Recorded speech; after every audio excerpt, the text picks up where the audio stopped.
Bonsoir. Bienvenue Majid Oukacha. Je fais attention de ne pas abîmer votre nom parce que vous êtes comme moi, vous tenez à ce qu'on n'abîme pas votre nom.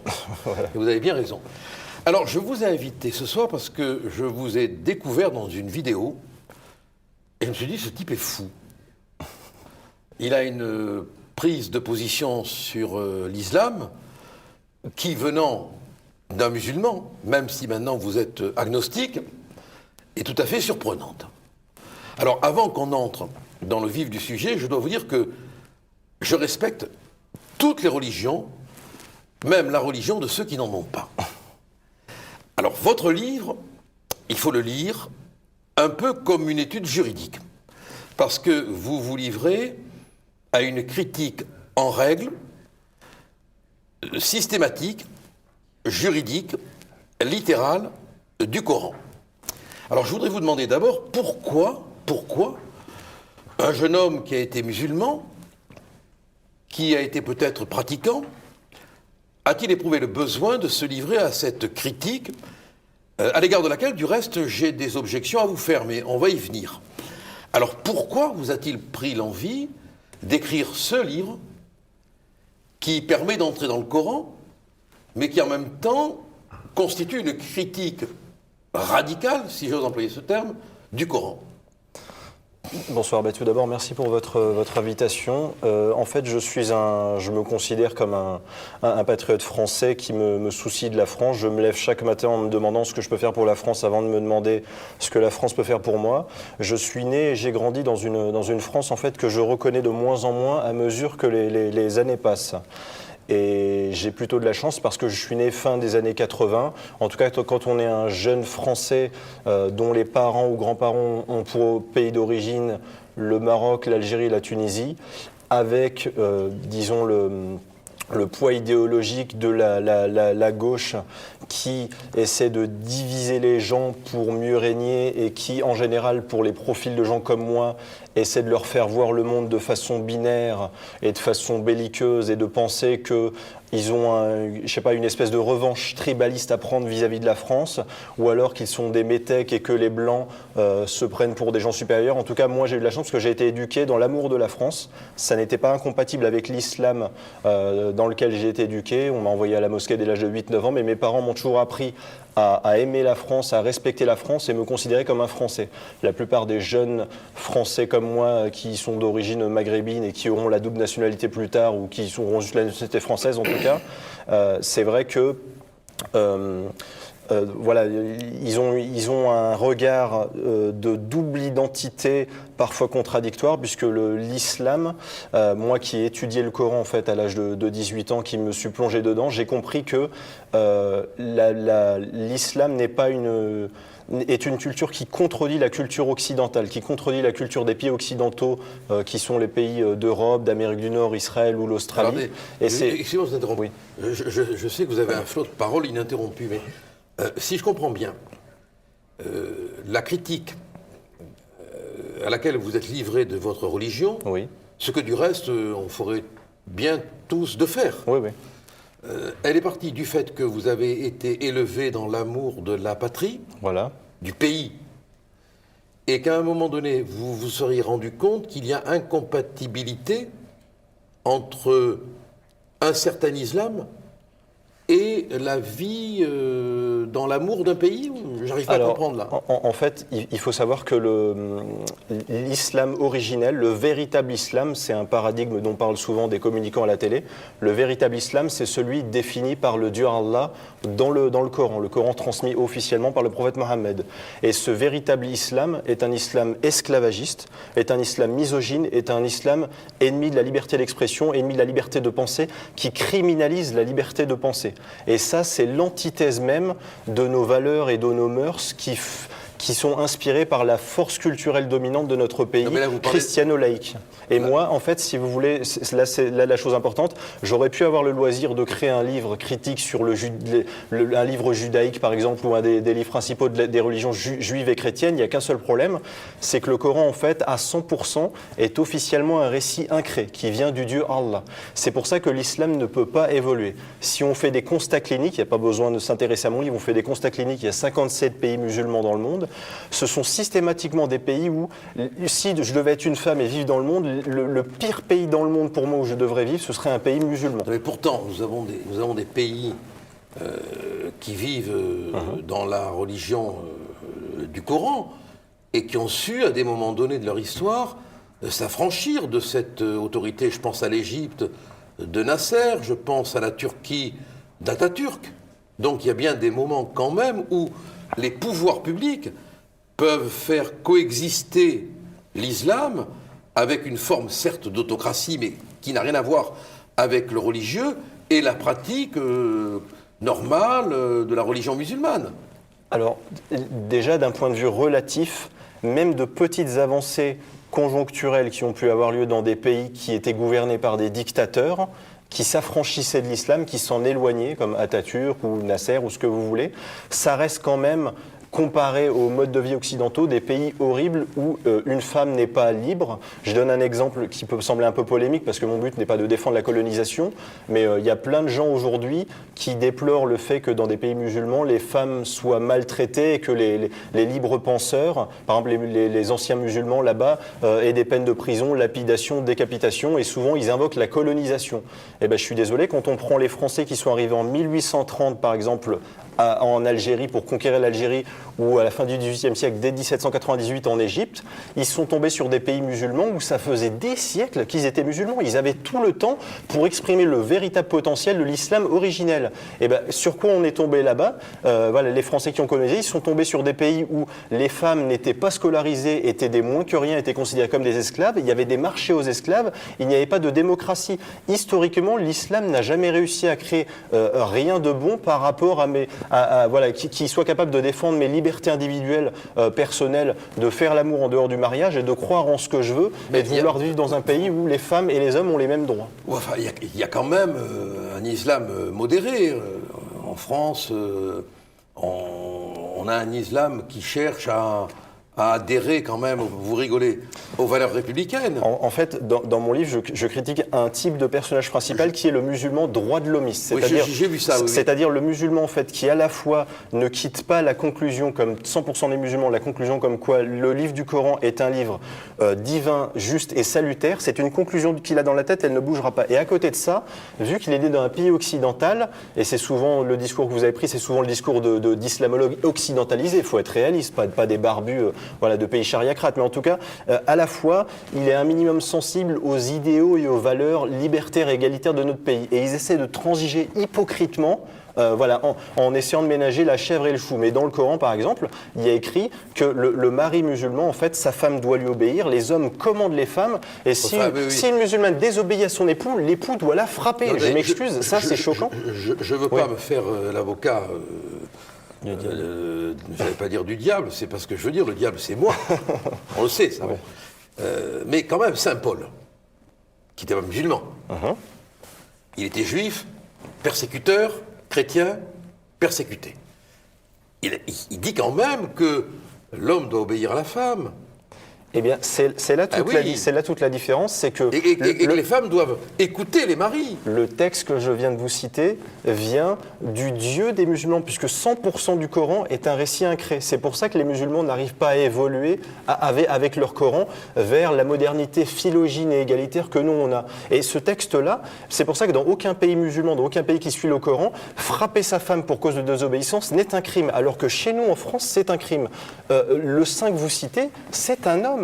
C'est pour ça que les chrétiens arrivent à se moderniser, c'est pour ça que les chrétiens, comme des juifs aussi, puisque Israël est aussi un pays occidental, ce sont des pays où les femmes peuvent vivre sous un ensemble de lois relativement égalitaires, plus que dans n'importe quel autre pays du monde. Le monde occidental est véritablement l'endroit du monde où les femmes ont le plus de liberté, où leurs droits s'approchent le plus de ceux des hommes. Et ce n'est pas possible, selon moi, dans le monde musulman, ça ne le sera jamais possible, parce que, et c'est ce que j'essaie de démontrer dans ce livre, parce que l'islam ne peut malheureusement pas se réformer. Oui, je sais que c'est un... Votre argument principal, si j'ai bien compris le livre, c'est que le Coran, émanant directement de Dieu, est une parole intangible à laquelle l'humain ne peut pas toucher sans attenter à la parole de Dieu. Voilà, c'est ça.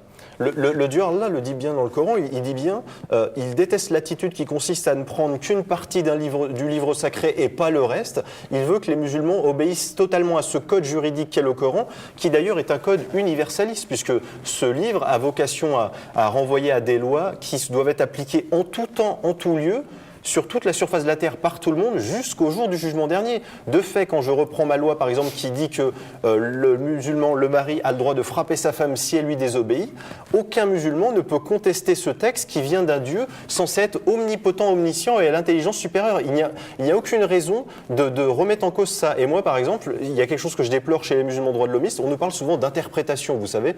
On nous dit, il y a des textes, il faut faire de l'interprétation. Avec les musulmans droits de l'homiste qui ont, la plupart du temps, honte de leur Coran, ou alors qui mentent et qui font semblant de dire que c'est un livre de paix et de tolérance, il y a interprétation que quand il y a des textes polémiques. Par exemple, quand il y a écrit qu'il ne faut pas manger de porc dans le Coran, jamais aucun musulman m'a dit « Attends Magid, ça c'est ton interprétation ». Quand il y a écrit qu'il n'y a qu'un seul Dieu et pas plusieurs, aucun musulman ne dit jamais « Attends Magid, ça c'est ton interprétation ». Parce que ne pas manger de porc, se priver de la viande arbitrairement d'un animal ou croire en un seul Dieu là où ça aurait pu être 2 ou 3, ça n'entre pas en contradiction avec nos lois. Par contre, quand il y a écrit que le mécréant, celui qui pense différemment, il faut le combattre et il va en enfer, il est puni pour son délit de mauvaise foi au sens premier du terme, ou quand il y a écrit que le musulman a le droit de frapper sa femme, tout à coup il y a interprétation. Écoutez, il y a quand même des musulmans qui croient et qui n'appliquent pas ces règles à la lettre et qui sont capables d'avoir une pratique plus moderne de la religion. Et ils ont pour point en commun en général de moins connaître le Coran que des véritables musulmans.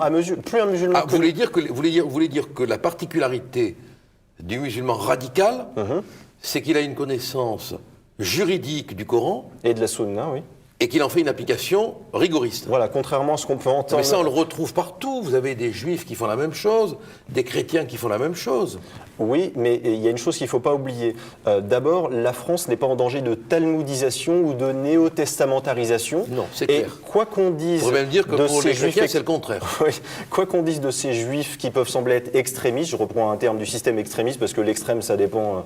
Voilà, pour un homme qui applique la charia, c'est moi l'extrémiste, si vous voulez. Mais en tout cas, ils ne foncent pas contre des militaires en criant Yahvé Wakbar, Jésus Wakbar ou Bouddha Wakbar. Voilà, tous les musulmans ne sont pas des terroristes, mais force est de constater que tous les djihadistes terroristes, aujourd'hui, tous les terroristes dans le monde qui ont pour point en commun de vouloir tuer quelqu'un qui pense différemment d'eux, en pensant que c'est un devoir religieux récompensé par leur Dieu, ou en pensant être dans la conformité idéologique et comportementale de leur prophète, ont pour point en commun d'être musulmans. Je suis désolé si c'est choquant, mais c'est la vérité. C'est ni des juifs, ni des chrétiens aujourd'hui qui font ça. Ça, je peux l'admettre, mais ce qui me gêne un peu dans votre raisonnement, c'est le fait que vous n'accordiez pas d'espace de liberté critique à aucun musulman. On a l'impression que, pour vous, tous les musulmans dont vous fûtes vont appliquer le texte religieux avec le même rigorisme. Mais moi, j'ai rencontré, l'autre fois, je déjeunais avec une journaliste originaire d'Algérie, et je lui parlais de vous. Et je lui exposais votre thèse. Et elle me disait, bon, elle est très libérale, elle, hein, et elle me disait, mais moi, ma mère est une musulmane pratiquante, mais en même temps, elle se sent très libre par rapport au Coran. Bah écoutez, moi, le sens de ma thèse, encore une fois, c'est pas de faire des généralités. J'ai pris toutes les précautions oratoires nécessaires. Je ne dis jamais les musulmans pensent comme ça. Je dis, voilà, je parle de musulmans. Je cible précisément un comportement. À ma connaissance, mon livre est la première étude critique et systémique qui n'est ni manichéenne ni moraliste. C'est-à-dire que je me suis amusé en fait à donner une chance au Coran. J'ai essayé de voir, d'en souligner toutes les limites, toute la dangerosité, sans émettre de jugement de valeur. Moi, j'ai envie de dire dans l'absolu, un musulman authentique qui est un islamiste qui applique la charia, j'estime qu'il est plus proche du sens du Coran, qui est un livre misogyne, esclavagiste et ennemi de la liberté de penser, qu'un musulman qui est occidentalisé. Moi, j'essaie de dire aux musulmans, voilà, je vous donne la base, je vous donne la totale substance de ce que sont les pires textes juridiques de votre islam. Faites-en ce que vous voulez, mais si vous êtes assez hypocrite pour ne prendre de vos livres sacrés que ce qui vous arrange et d'écarter volontairement le reste, voilà, j'estime que vous n'êtes pas dans une attitude cohérente. Pour moi, un musulman authentique, il prend tout ou il prend rien. Et ce que je déplore, moi, chez la plupart des islamologues qui ont droit de citer à la télévision, et moi je n'y passerai jamais, puisque un métèque de service comme moi, qui parle entre guillemets à moitié comme Éric Zemmour ou comme, voilà, comme vous, voilà, excusez-moi de vous utiliser comme argument diabolisant, c'est évident que je n'ai rien à faire à la télévision, puisque à la télévision, les islamologues, les politiciens ou les médias ont tous une conclusion indéboulonnable qui est, quoi qu'il arrive, les problèmes de djihad, les problèmes de terrorisme, comme on en a eu encore hier à Bruxelles. Alors, comment vous expliquez voilà, oui. on va arriver au... Bon, je précise quand même que vous avez un entourage musulman. Aujourd'hui, non. Vraiment, depuis que j'ai quitté l'islam, maintenant, c'est plus compliqué. Voilà. Les anciens musulmans, pratiquement tous les anciens musulmans, je discute avec beaucoup d'auteurs anciens musulmans voilà, d'autres pays, puisqu'on est une petite communauté un petit peu soudée. On est obligé de se mettre quand même en retrait un minimum. Voilà, on ne peut pas prendre de risques. Moi, si je venais à faire un débat comme ça, à rencontrer n'importe quel musulman, rien ne me dit que je ne vais pas me faire tuer, parce que 90% des musulmans dans le monde sont sunnites, et j'ai exposé les pires lois des textes de la Sunna. Le prophète Mohammed a quand même dit que celui qui quitte l'islam, il faut le tuer. Et c'est quand même grave. C'est quand même dangereux. Expliquez en 30 secondes la différence qu'il y a entre les chiites et les sunnites, parce que très peu de gens savent ce que ça veut dire. Tout le monde en parle, mais à mon avis, très peu de gens savent ce que ça veut dire. Je vais donner une définition personnelle qui est un peu politiquement incorrecte. Leur différence, en fait, c'est une différence entre les partisans de Ali et de Abu Bakr. Mais en réalité, les chiites et les sunnites... Les parents directs et indirects voilà, du prophète. En fait, à la mort du prophète, il y en a qui ont suivi Ali son gendre, et d'autres ont préféré suivre son disciple Abu Bakr. Mais moi, je ne fais aucune distinction entre les deux, parce que les subdivisions arbitraires qu'on peut créer entre les musulmans pour en faire 40, moi je vois un point commun qui les réunit, qui est que tous estiment que le livre du Coran est un livre divin, salutaire et utile. Et rien que ça déjà, c'est une base suffisante. Je ne rentre pas forcément dans les considérations paradigmatiques utilisées par plein de gens. Mon étude n'est pas une étude historique, c'est vraiment une étude juridique. Et moi, je veux dire, en Iran, qui est un pays chiite, ils pendent quand même les apostats, les homosexuels. Voilà, ça reste un pays aussi inhospitalier pour les femmes que l'Arabie Saoudite, qui est un pays sunnite, si vous voulez. Est-ce que vous ne prenez pas le risque de vous faire accuser d'amalgamisation? J'invente le mot parce que le mot amalgame est tellement employé qu'il faut bien trouver une manière de le généraliser. Parce que là, quand même, vous mettez tout le monde dans le même sac. Alors non, puisque encore une fois, je cible dans mon livre. En fait, mon livre, c'est très drôle, parce qu'il y a beaucoup de gens qui me disent « tu critiques l'islam ». Et moi, je leur dis, en fait, dans mon livre, je passe plus de temps à constater ce qu'il y a dans le Coran qu'à le critiquer. Moi, quand je dis, par exemple, dans le Coran, il y a écrit « le voleur et la voleuse a tous deux coupé la main ». Et quelqu'un me dit « tiens, en pointant du doigt ce passage-là, juridique, tu critiques l'islam ». Pour moi, une personne qui me dit ça, ça m'en dit déjà de son opinion personnelle. Inconsciemment, elle me dit qu'elle déteste ce texte de loi. Parce que si elle le détestait ou ne détestait pas, elle devrait juste me dire, en fait, c'est un constat. Mais il y a quand même des... Moi, je passe plus de temps à constater, j'estime pas faire de l'amalgame. La réalité des faits, c'est un amalgame. En France, en 1965, il y avait 5 mosquées. Aujourd'hui, il y en a 2400 officiellement. J'estime que c'est de l'islamisation de la France. C'est pas un amalgame. C'est un fait. Et de la même façon, il y a 57 pays musulmans dans le monde. Pourquoi les musulmans n'ont jamais su créer la démocratie, l'égalité entre les hommes et les femmes, voilà, et abolir l'esclavage d'eux-mêmes à un moment donné? Il faut rétablir des vérités qui sont basées sur des constats cliniques. C'est pas un amalgame, la réalité fait de l'amalgame elle-même. Quand ça va toujours dans le même sens, comme les attentats qu'on a eus hier, encore une fois, je m'excuse, j'étais pas étonné, c'était ni un Shlomo, ni un Sven, ni un Chang. J'en ai pas sauté de mon tabouret en me disant « oh là là, un attentat islamiste ». Non mais attendez, alors là, bon, dire il faut... Ne soyons pas totalitaires. Bon. Parce que ces attentats ont été commis par des musulmans, on ne peut quand même pas dire que tous les musulmans sont solidaires de ces attentats. J'ai jamais dit ça, non, non. Ah bon, d'accord, bon. Non, je suis d'accord. Effectivement, non. Par contre, à un moment donné, il faut se poser des questions. Moi, j'aimerais bien que dans le débat public, de la part de nos politiciens ou de journalistes, pas d'islamologues, parce que les islamologues qui viennent tous à la télé sont tous musulmans. C'est complètement idiot. Ils savent tous que le livre du Coran est la vérité. Il est ce qui amène de définir la différence entre le bien et le mal, le juste, l'injuste, le vrai, le faux. J'espère pas d'eux une possible, entreprise intellectuelle qui viserait à supposer, même pas à conclure, à supposer que éventuellement les djihadistes agissent par par idéologie, vraiment en voulant appliquer le véritable islam. Est-ce que vous pensez qu'on fait du mal à l'espoir de démocratisation, j'entre dans votre discours, de cette religion en cédant sur la question communautariste? Alors, c'est plus compliqué que ça. En fait, vous l'avez peut-être remarqué vous aussi, la France s'islamise de plus en plus, démographiquement.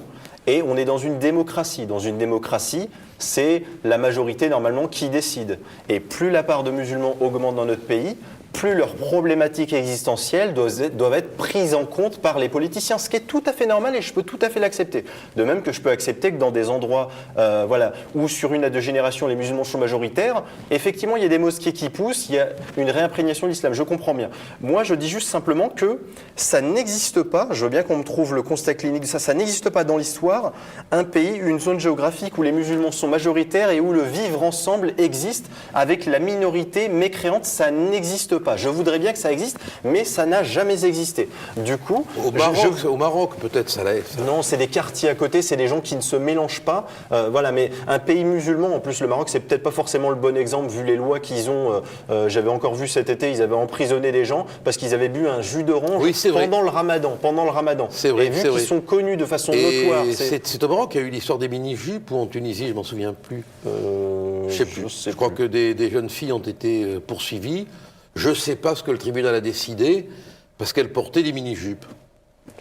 En tout cas, moi, ce que j'essaie de dire, c'est que, vu que... Mais finalement, parce que, écoutez, jusqu'à l'arrivée de Giscard d'Estaing, en France, j'ai assisté à un procès de ce type, avant que la loi ne soit réformée. Une femme surprise... en flagrant délit d'adultère, comme on disait à l'époque, était renvoyée devant le tribunal. Et oui. Et le mari qui la surprenait en train de le faire cocu pour employer un langage qui n'est pas juridique, avait une excuse atténuante s'il l'a tuée. C'est pour ça que moi je me concentre sur le présent. C'est vrai que ça a évolué depuis Giscard. Voilà, ça a évolué et moi je me concentre sur le présent. Moi quand je critique les fondements sacrés de mon ancienne religion, c'est pas juste un loisir intellectuel. Si les musulmans vivaient sur leur continent qu'on va appeler l'islamie et qu'il n'y avait pas de globalisation et de mélange des gens, en fait l'islam est vraiment une religion qui me semble inintéressante, inutile dans la pratique. Mais je suis obligé de m'y intéresser parce que mon but c'est de mobiliser et alerter mes compatriotes sur le danger que représenterait l'islamisation de mon pays. Et effectivement, il y a si je comprends bien, oui. Vous n'êtes pas contre l'islam en terre d'islam? Non, je ne suis pas contre l'islam conceptuellement. Moi, un musulman qui veut suivre son islam, il veut se priver de manger du porc, il veut se priver de boire du vin et il veut se priver de manger et de boire 1 mois par an, ça s'appelle le ramadan. Il fait comme il veut, tant que le soleil lui dans le ciel, il fait comme il veut. Mais moi, ce qui m'embête, c'est dès l'instant où cet islam commence à devenir majoritaire dans des pans entiers de mon pays et qu'il devienne la force culturelle dominante dans des villes, dans des quartiers, dans des départements, et qu'à ce moment-là, on assiste à des revendications communautaristes qui ont un impact dans la pratique, dans les lois, et à ce moment-là, on assiste à quoi? On assiste à, disons, une force culturelle dominante qui façonne des lieux que tous les Français non musulmans se mettent à fuir. Moi, on peut me raconter ce qu'on veut, mais on ne peut pas nier la naturelle disposition des gens à préférer certains types de voisins plutôt que d'autres. Vous avez des amis qui vous ressemblent un minimum et qui ont des centres d'intérêt un minimum que vous suivez. On peut me dire ce qu'on veut, mais demain, si la France devait devenir majoritairement musulmane, pour moi, le vivre ensemble ne sera pas possible avec cette majorité musulmane,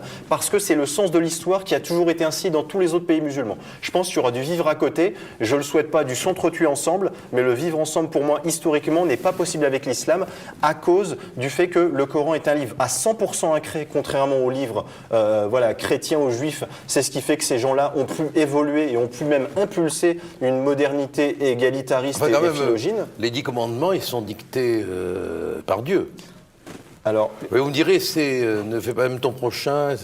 Quoi qu'on me dise, moi, il n'y a jamais eu aucun chrétien ou juif qui m'a dit « j'ai un livre qui représente la parole incrée et juridique de mon Dieu à 100% et je dois l'appliquer ». Et ce n'est pas une religion universaliste de façon intemporelle aussi, comme le pensent les musulmans. C'est pour ça que malheureusement, l'islam ne peut pas évoluer. Il y a beaucoup d'islamologues comme Dunya Bouzar. En gros, moi, si je comprends bien ce qu'elle dit, c'est il faut dissuader les djihadistes d'appliquer un Coran dans sa véritable substance qui leur donne envie d'être des tueurs sanguinaires, et il faut qu'ils reviennent au véritable islam pacifique.